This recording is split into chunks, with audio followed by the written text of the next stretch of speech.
हाल है। सब भाई बहनों को जय मसीह। प्रभु का धन्यवाद करते हैं सुंदर समय के लिए जो हमारे जीवन में दिया। वो राजाओं का राजा है और प्रभु का प्रभु है, कृपा करने वाला परमेश्वर है। उनकी सभी भलाइयों के लिए उसका धन्यवाद करते हैं। आज हम परमेश्वर के वचन को बड़े ध्यान से सुनेंगे, पढ़ेंगे। परमेश्वर का वचन आज हमें क्या सिखाता है, इसलिए आओ हम परमेश्वर के वचन में जाए। यूहन्ना का अंजील गॉस्पेल ऑफ जॉन 1 अध्याय उसका 29 पद को पढ़ेंगे ऊंची आवाज में। बड़े ध्यान से इस वचन को सुनना है। प्रभु आज अपने वचन के द्वारा आपसे बात करेंगे। इस वचन को जितने भी सुन रहे हैं कृपा करके आप उसको शेयर कीजिएगा ताकि बहुत सारे लोग आशीष पा सके। प्रभु महान कृपा करने वाला परमेश्वर है। मैंने इस पोस्ट कल एक पोस्ट डाला था और उसमें अपने बैंक अकाउंट दिया था, क्योंकि 2-3 भाई लोगों ने मेरे को बोला था कि आप अपना अकाउंट नंबर दीजिए, हम आपकी मिनिस्ट्री के लिए कुछ करना चाहते हैं। तो उन सभी भाइयों के लिए विनती है कि अभी मैंने अकाउंट नंबर दिया है, उसमें आप भी जो भी प्रभु आपको आपके मन में डालता सेवकाई के लिए आप कर सकते हैं। प्रभु आपको आशीष दे। अब हम परमेश्वर के वचन की तरफ जाए। प्रभु का वचन हमें क्या कहता है। यूहन्ना की अंजील उसका 1 अध्याय वचन 29 को पढ़ेंगे। 29 यूहन्ना की अंजील 1 अध्याय वचन 29 पढ़ो। दूसरे दिन उसने यीशु को अपनी ओर आते देखकर कहा, देखो यह परमेश्वर का मेमना है जो जगत का पाप उठा ले जाता है।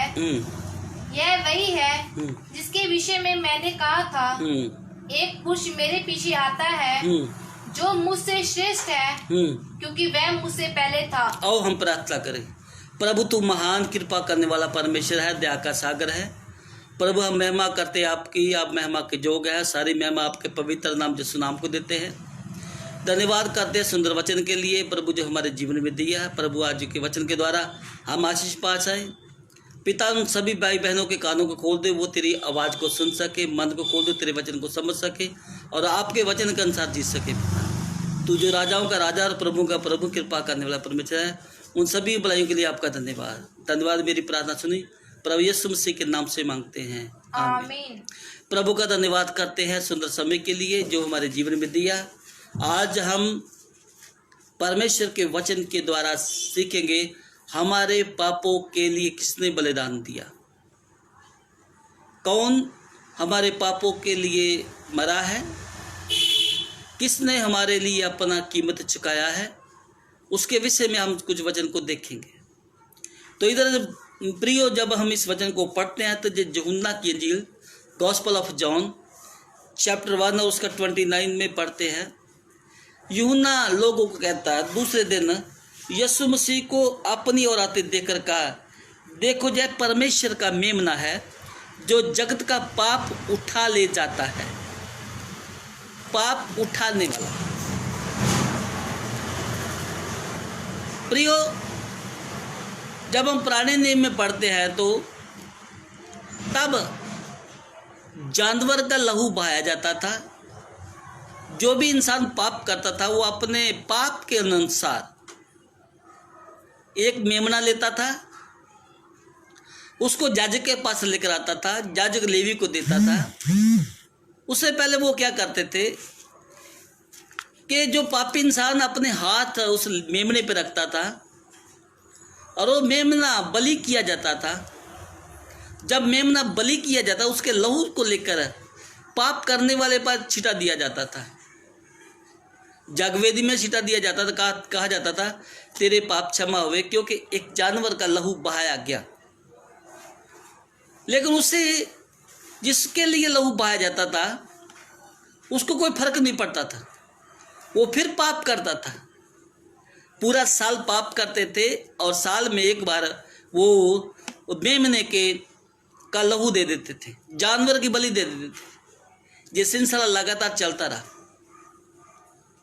जैसे पुराने नियम में मेमना नियुक्त किया गया था, अपने पाप के अनुसार देना है, तो ऐसे ही उसके बाद परमेश्वर ने ऐसी योजना बनाई कि अब मेमने सेमने का लहू नहीं, अब वो खुद इंसान बन के जाएगा और इंसान के पापों के लिए अपने लहू को बहाएगा। इधर यीशु मसीह को अपनी ओर आता देखकर यूहन्ना बपतिस्मा देने वाला कहता है कि देखो परमेश्वर का मेमना। प्रभु यीशु मसीह के बारे में लोगों को प्राचीन दे रहा है कि जे यीशु मसीह जो आया है ना, वो परमेश्वर का मेमना है जो आपके पाप को उठा ले जाएगा। पाप इंसान ने किए हैं और इंसान ने पाप करने के लिए कोई कसर नहीं छोड़ी, हर प्रकार का पाप किया।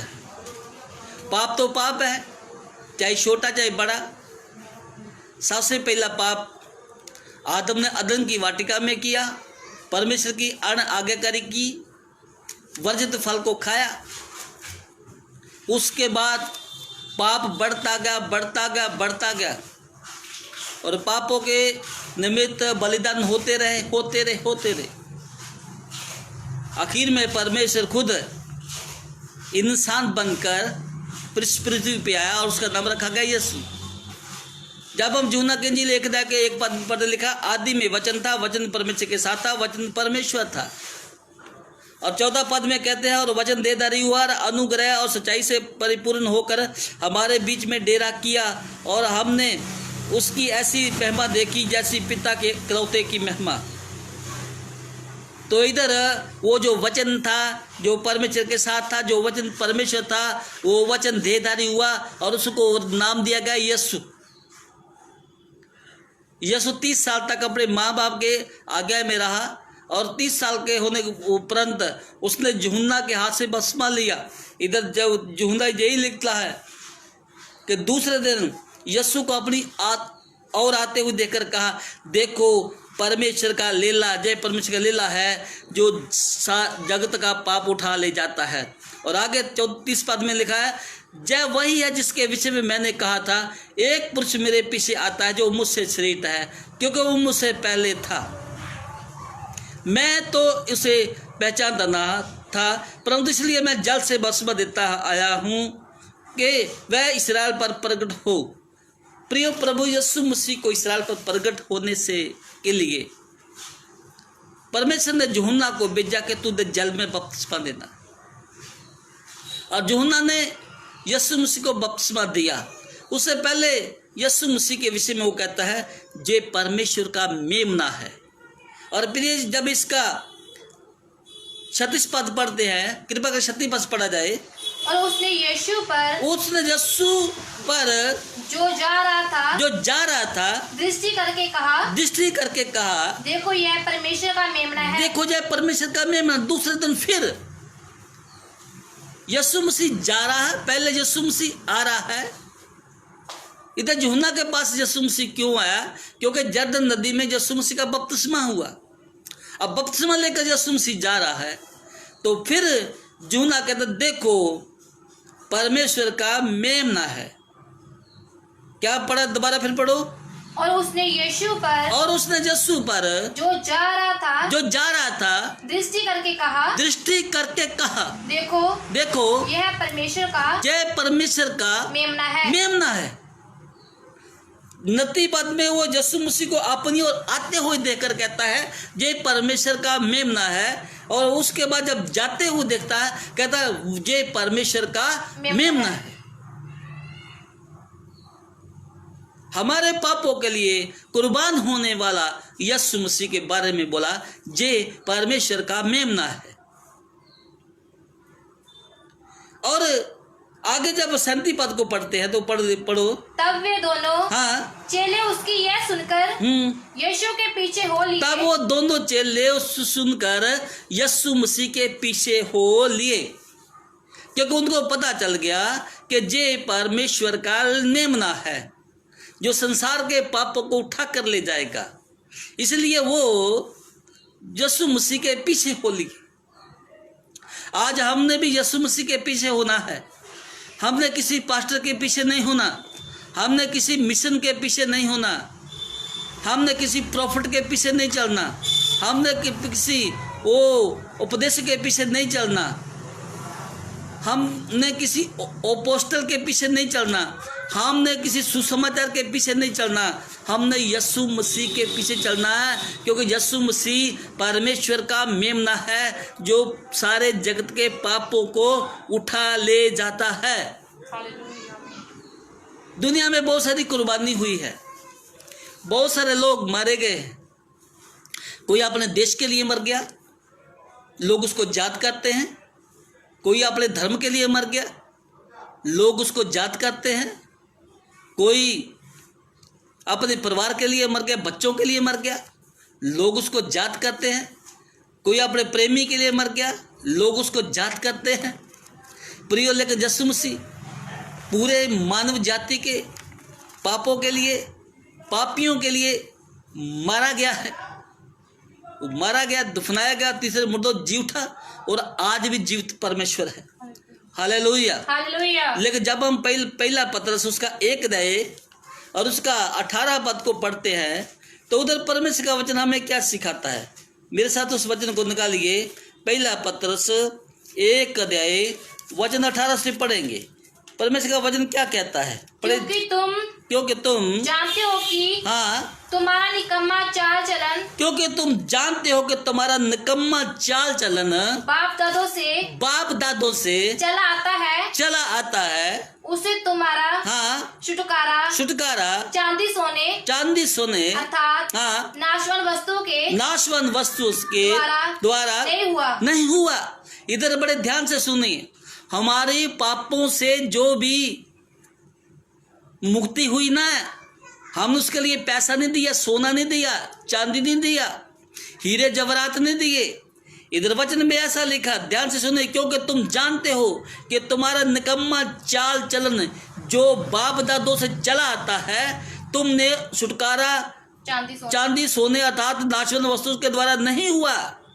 आगे लिखा, पर निर्दोष निष्कलंक मेमने अर्थात मसीह के बहुमूल्य लहू के द्वारा हुआ है। हमारी पापों से हमारा उद्धार सौदे से, चांदी से, नाशवान वस्तु से नहीं हुआ।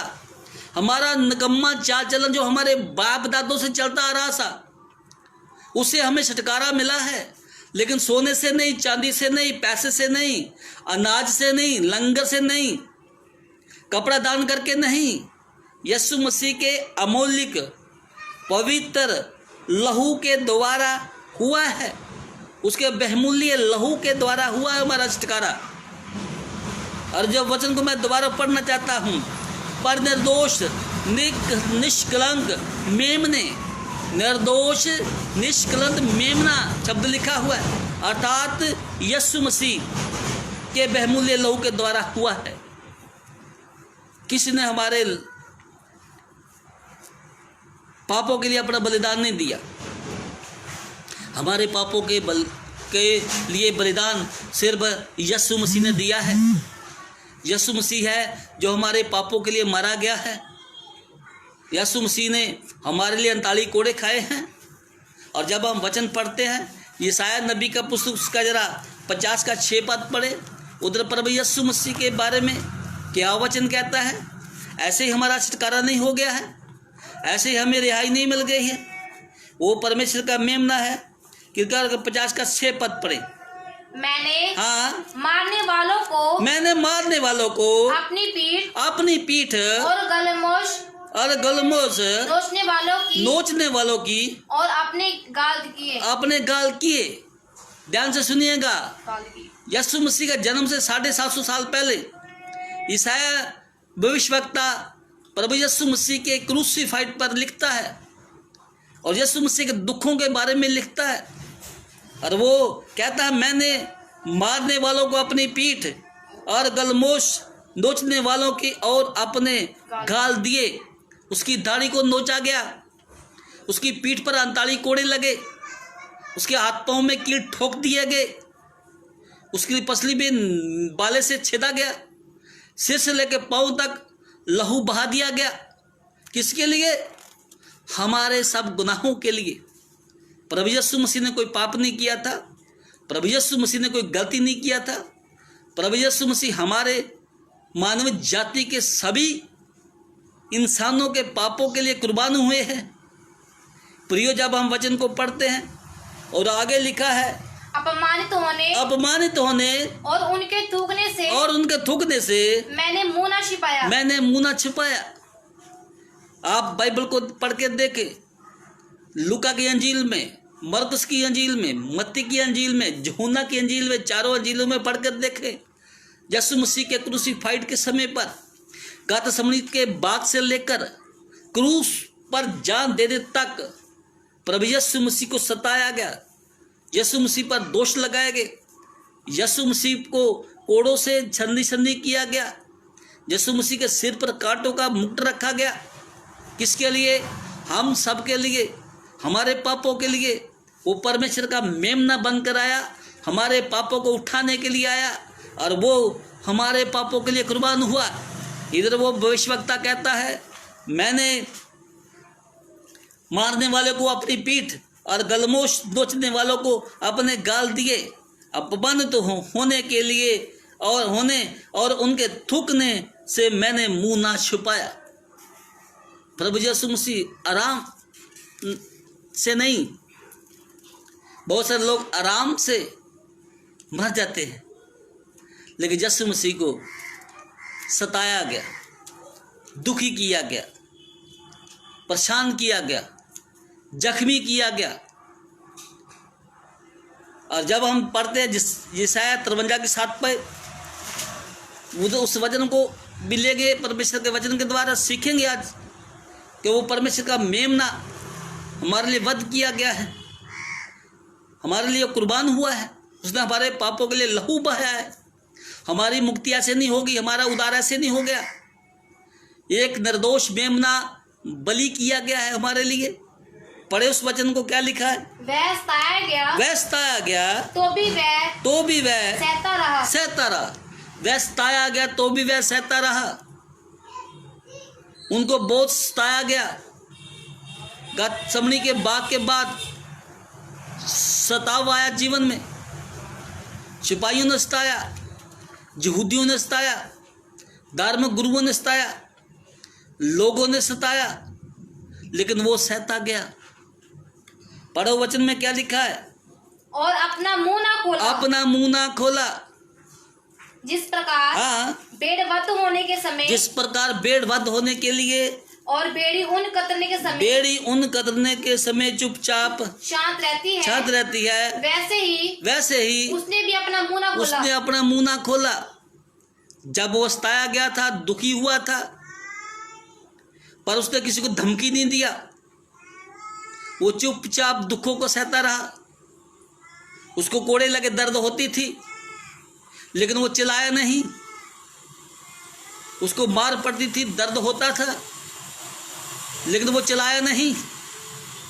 उसको लोग ताने देते थे, लेकिन फिर भी वो चिल्लाया नहीं। मुंह बंद करके चुपचाप दुख सहता रहा। और वचन में लिखा है, जैसे भेड़ वध होने के लिए और भेड़ी ऊन कुतरने के समय में चुपचाप शांत रहती है, वैसे उसने अपना मुंह ना खोला। प्रियो, जब भेड़ को वध करने के लिए लेके जाते हैं तो वो चिल्लाती है, मैं करती है, लेकिन जब उसके गर्दन पर तलवार रख दी जाती है तो वो चुप हो जाती है। ऐसे ही प्रभु यीशु मसीह ने अपना मुंह नहीं खोला। और प्रियो, जब इसका हम 5 पद पढ़ते हैं तो इसी 5 को हम देखेंगे। परंतु वह हमारे अपराधों के कारण घायल किया गया। प्रभु यीशु मसीह का अपना कोई दोष नहीं था। प्रभु यीशु मसीह ने कोई गलती नहीं किया था, कोई डाका नहीं डाला था, कोई लड़ाई नहीं किया था, किसी का कत्ल नहीं किया था, कोई चोरी नहीं की थी, किसी को गाली नहीं दिया था, कोई व्यवस्था को तोड़ा नहीं था, परमेश्वर के विरुद्ध कुछ बोला नहीं था, पर फिर भी लोगों ने विरोधियों को हाथों में दे दिया। प्रभु यीशु मसीह के बारे में लिखा है, वह हमारे ही अपराधों के कारण घायल किया गया। हमने अपराध किए थे और हमारे अपराधों के बदले में यीशु मसीह को घायल किया गया हमारे ही अपराधों के लिए। आगे पढ़े क्या लिखा है? वह हमारे अधर्म के कारण कुचला गया। आगे हमारी शांति के लिए उस पर ताड़ना पड़ी कि उसके कोड़े खाने से हम लोग चंगे हो जाएं। प्रभु यीशु मसीह को 39 कोड़े लगे और जब कोड़ा लगता था, जहां लगता था उधर से मांस निकाल कर लेकर आता था, लहू बहता था। 39 बार कोड़ा लगा है। अप्रिय कोड़े खाने के बाद उसके बाद उस सजा वहीं खत्म नहीं होगी। उस समय की परंपरा थी, जिसको 40 कोड़े लगते थे उसकी कोई भी सजा बाकी नहीं रहती, उसको छोड़ दिया जाता था। लेकिन यीशु मसीह को एक कम 39 कोड़े लगे, एक कम 39 कोड़े खाए यीशु मसीह ने, क्योंकि हमारे पापों का बोझ अभी और था।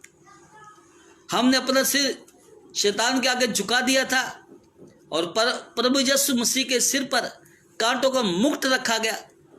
हमने अपनी पीठ परमेश्वर की तरफ कर दी थी और मुंह दुनियादारी की तरफ कर दिया था, शैतान की तरफ कर दिया था।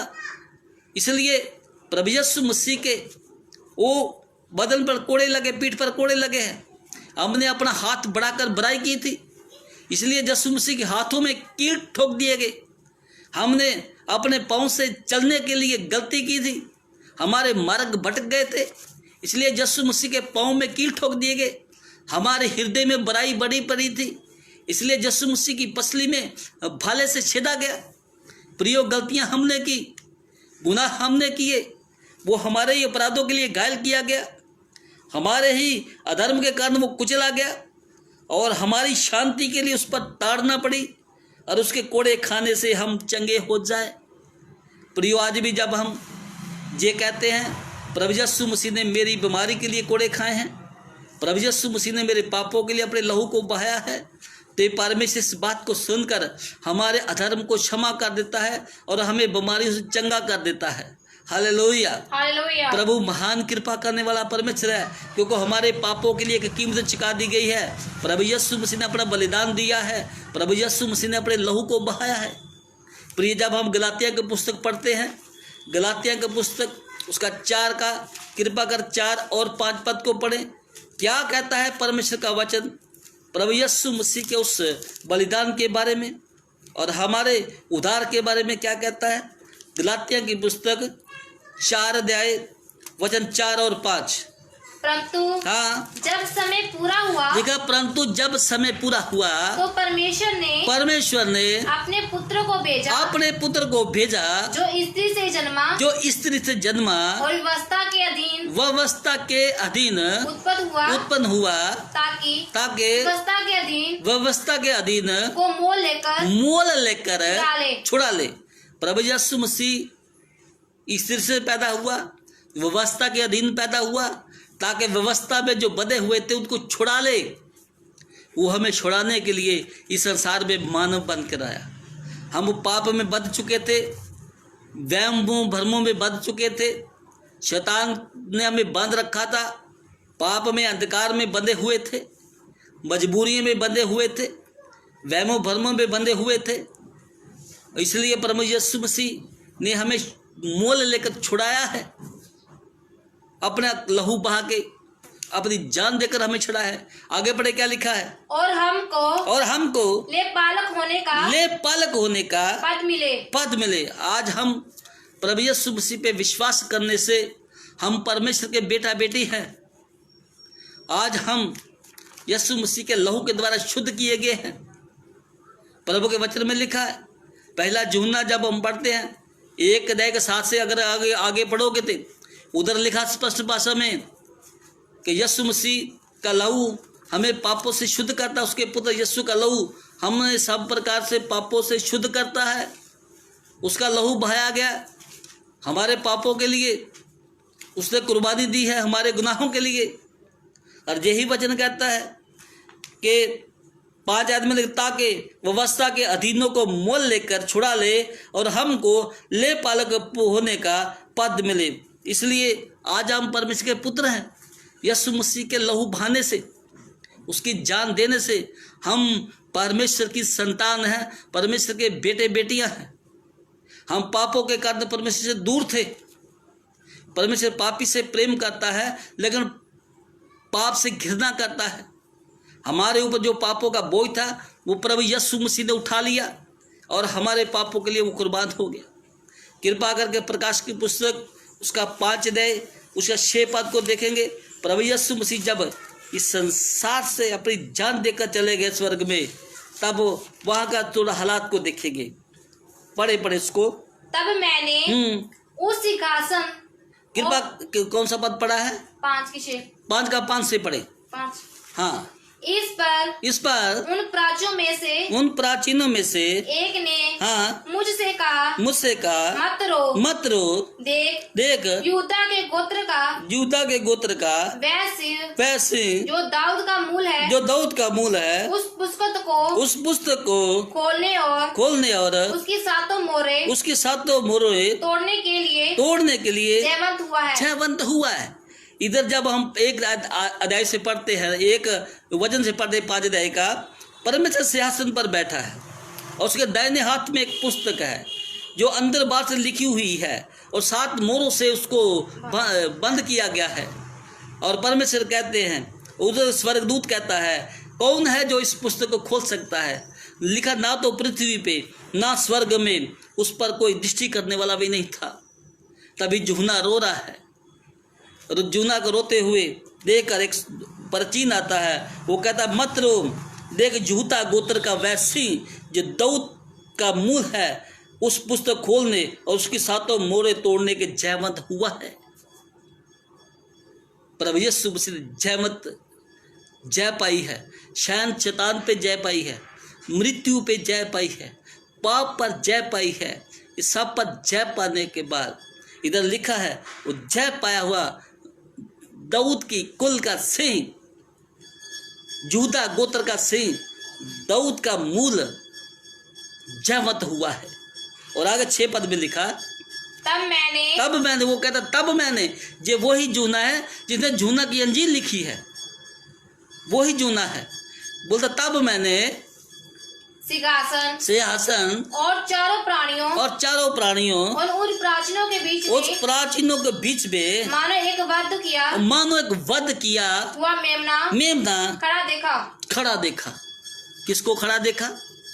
एक मेमने को, अर्थात प्रभु यीशु मसीह को देखा।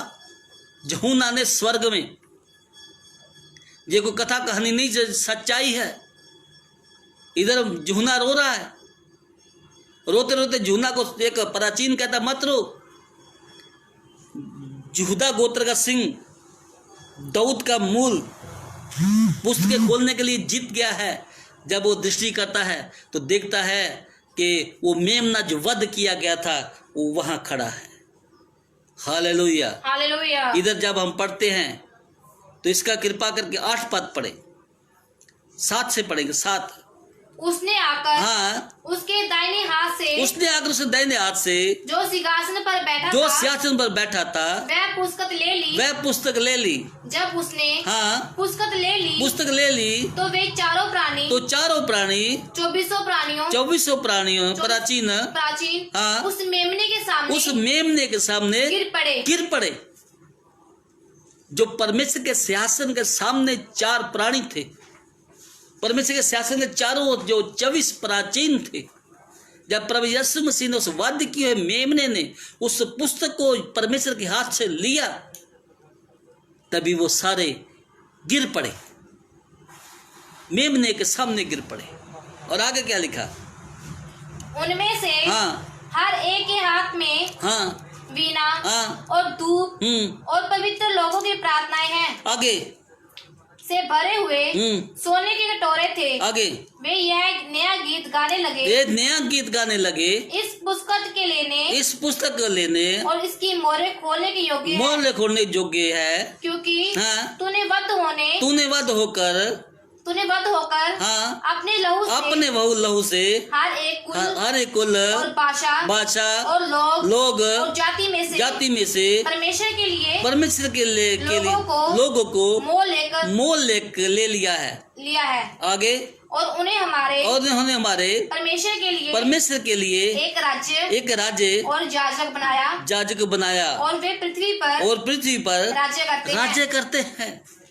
वो 24 प्राणी, वो 24 प्राचीन, 4 विशेष स्वर्गदूत जब पुस्तक लेने से मेमने का झुके और उन्होंने गीत गाया है, तू पुस्तक लेने के और उसकी मोरे खोलने के जोग है, क्योंकि तूने वध होकर अपने लहू से हर एक कुल और भाषा और लोगों और जाति में से परमेश्वर के लिए लोगों को मोल लिया है और तुम्हें और उन्हें तो हमारे परमेश्वर के लिए राज्य और जाजक बनाया है और वो पृथ्वी पे राज करते हैं। प्रियो, प्रभु यीशु मसीह जब मुर्दों से जी उठे थे, मैं उस बात पर आपको दिखाना चाहता। प्रभु यीशु मसीह जब मुर्दों से जी उठे थे, तब कर मरियम कब्र के पास गई। मरियम कब्र पे पास जाकर देखती, उधर उसका मृतिक शरीर नहीं था प्रभु यीशु मसीह का। उसी समय वो रो रही है, रोती रोती क्या देखती है कि पीछे से एक आवाज आई, हे नारी तू क्यों रो रही है। यूहन्ना की इंजील 20 अध्याय उसका 17 और 18 पद में रो रही है। यीशु ने पूछा है, हे नारी तू क्यों रो रही है। वो कहती, वो मेरे प्रभु को ले गए, यदि तूने ले गया तो मुझे बता, तू कहाँ रखा है, मैं उसे ले जाऊंगी। तभी यीशु मसीह ने उसको कहा, हे मरियम। और जब उसने अपना नाम सुना तब मरियम के बोली, हे रबोनी, हे गुरु। तब जब उसके पाँव को हाथ लगाने लगी, तब यीशु मसीह ने उसको एक शब्द बोला, पढ़ो उसके बाद 20 का 17 और 18, यूहन्ना की अंजील 20 का 17 और 18। यीशु ने उसे कहा, मुझे मत छू। किसको कहा? उस मरियम को, जो कब्र के पास यीशु मसीह पर वो द्रव्य पदार्थ लेकर, सुगंधित वस्त्र लेकर मलने के लिए गई थी। उसने कब्र खाली देखी, उधर यीशु मसीह नहीं था। यीशु मसीह उसके आने से पहले जीवित हो गया था, लेकिन वो रो रही है। प्रभु से बहुत प्यार करने वाली थी, वो रो रही है। रोती रोती यीशु मसीह कहता, तू क्यों रोती है। लेकिन जब यीशु ने उसका नाम लिया, तब उसको दंडवत करने के लिए, प्रणाम करने के लिए झुकी है। तब यीशु ने कहा, मुझे मत छू। पढ़ो क्या लिखा, क्योंकि मैं अब तक पिता के पास ऊपर नहीं गया। अब तक मैं पिता के पास ऊपर नहीं गया। आगे पढ़े क्या लिखा है, परंतु मेरे भाइयों के पास जाकर उसको कह दे। ध्यान से सुनिएगा, प्रभु यीशु मसीह ने उस समय मरियम को छूने नहीं दिया, कि उस समय की, पुराने समय की व्यवस्था सी, जाजक जब दोष बलि का लहू लेकर जाता था, तो वो लहू को परमेश्वर के उस जगवेदी पर जाकर छीटा देता था, छिड़काव करता था, तब उसको कोई छू नहीं सकता था। प्रभु यीशु मसीह ने अपना ही लहू बहा दिया। वचन में हम पढ़ेंगे वो भी बात, इब्रानी की पुस्तक 10 अध्याय की 11 और 12 पद को पढ़े। प्रभु यीशु मसीह का लहू बहाया गया हमारे लिए। वो मेमना था परमेश्वर का। पढ़े उस वचन, हर एक जाजक तो खड़े होकर प्रतिदिन सेवा करता है और एक ही प्रकार के बलिदानों को जो पापों को कभी भी दूर नहीं कर सकते, बार बार चढ़ाता है। सुनिएगा, बलिदान पापों को खत्म नहीं कर सकते। जो जाजक बार बार पापों के लिए बलिदान चढ़ाता, पाप खत्म नहीं कर सके। लेकिन यीशु मसीह के बारे में क्या लिखा, आगे पढ़े, परंतु यह व्यक्ति तो दोबारा फिर पढ़ो, 12 पढ़ना ना। हाँ, परंतु एक मिनट रुको। इब्रानी की पुस्तक 10 का 11 12। हाँ, आपने तो कहा था। मैं वही नकार रहा 10 का 11 मुझे थोड़ा अजीब सा लगा, इसलिए मैं वापस आना चाहता हूँ। 10 का 11 पढ़ दिया और 12 को पढ़ो अभी। परंतु यह व्यक्तित्व तो पापों के बदले एक ही बलिदान श्रद्धा के लिए चढ़ाकर परमेश्वर के दाहिने जा बैठा। एक ही बार हमारे पापों के निमित्त एक ही बार अपना लहू लेकर चढ़ाकर अपना बलिदान देकर सदा के लिए परमेश्वर के दाहिने हाथ जा बैठा। कृपा करके इब्रानी 9 का 12, 13, 14 भी पढ़े। उधर परमेश्वर का वचन क्या कहता है? और बकरों और बछड़ों के लहू के द्वारा नहीं पर अपने ही लहू के द्वारा एक ही बार पवित्र स्थान में प्रवेश किया और यीशु मसीह के बारे में लिखा है। प्राप्त किया। बकरों शत्रुओं के लहू के द्वारा नहीं परंतु अपने ही लहू के द्वारा एक ही बार पवित्र स्थान में प्रवेश किया। कहाँ? स्वर्ग में, जहाँ वो जूना देखता है, वध किया हुआ मेमने को देखता है। वो मेमना और नहीं बल्कि प्रभु यीशु मसीह है, हालेलुया, जिसने हमारे लिए अपना लहू बहाया है, कुर्बानी दी है, अपनी जान दी है। उसके बारे में इब्रानी 9 का 12 से हम पढ़ रहे हैं। और आगे क्या लिखा पढ़ो? क्योंकि जब बकरा और अरे दोबारा और अपने द्वारा एक ही बार पवित्र स्थल प्रवेश किया और अनंत छुटकारा प्राप्त किया। अनंत छुटकारा प्राप्त किया। आगे पढ़े। क्योंकि हाँ, जब बकरों और बैलों का लहू और क्लोर की राख का अपवित्र लोगों पर छिड़का जाना शरीर की शुद्धता के लिए उन्हें पवित्र करता है। आगे बढ़े। तो मसीह का लहू जिसने अपने आप को सनातन आत्मा के द्वारा परमेश्वर के सामने निर्दोष चढ़ाया, तुम्हारे विवेक को मरे हुए हाँ, कामों से क्यों ना शुद्ध करेगा ताकि तुम जीवते परमेश्वर की सेवा करो। उधर बकरों शत्रुओं का लहू बोला गया है, कलोर की राख बोला गया है, जो पापी इंसानों के लिए बहाई जाती थी। वो शरीर पर लहू का छिड़काव किया जाता था, पवित्र लोगों का छिड़काव किया जाना शरीर की शुद्धता के लिए उन्हें पवित्र करता था। तो मसीह का लहू जिसने अपने आप को सनातन आत्मा के द्वारा परमेश्वर के सामने निर्दोष चढ़ाया, तुम्हारे विवेक और मरे हुए कामों से क्यों ना शुद्ध करेगा कि तुम जीवते परमेश्वर की सेवा करो।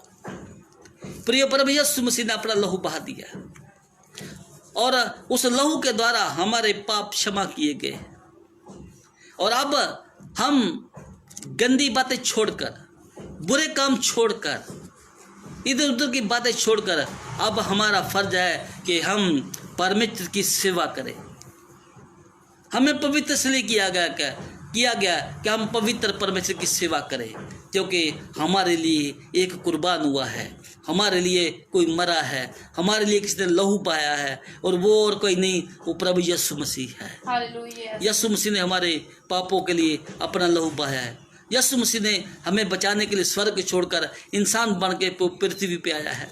यीशु मसीह हमारे लिए क्रूस पे मरा है। यीशु मसीह ने हमारे पापों के लिए 39 कोड़े खाए हैं। यीशु मसीह के हाथों में किल ठोक दिए गए हैं। यीशु मसीह के सिर पर कांटों का मुकुट रखा था। यीशु मसीह के वो पसली पे निजाम से बेधा गया है प्रियो हमारे लिए। अब हमें उसका लहू पवित्र करता है, क्योंकि हमारा विवेक को वो पवित्र करे और हमारे मुर्दे कामों से हमें शुद्ध करे, ताकि हम जीवते परमेश्वर की सेवा कर सकें। अपनी आंखों को बंद करें।